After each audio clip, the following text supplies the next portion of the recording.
আর্য অপর্ণাকে মহাবিপদ থেকে বাঁচালো কিঙ্কর। হ্যাঁ বন্ধুরা, আমরা এমনটা দেখতে পাবো চিরদিন তুমি যে আমার ধারাবাহিকের আগামী পর্বগুলোতে। বিস্তারিত জানতে ভিডিওতে লাইক দিয়ে শেষ পর্যন্ত দেখতে থাকুন।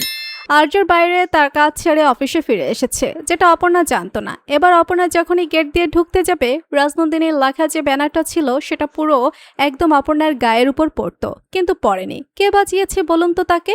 হ্যাঁ, আমাদের রাজাবাবু, মানে আর্য স্যার। আর্য পেছন থেকে অপর্ণাকে টেনে ধরে, আর অপর্ণা তাল সামলাতে না পেরে আর্য আর অপর্ণা দুজনেই উল্টে পড়ে যায়। আর আর্য অপর্ণাকে গার্ড করায় উপরে ব্যানারটা আর অপর্ণার কোনো ক্ষতি করতে পারেনি, সেটা তাদের ঠিক পাশেই পড়ে যায়।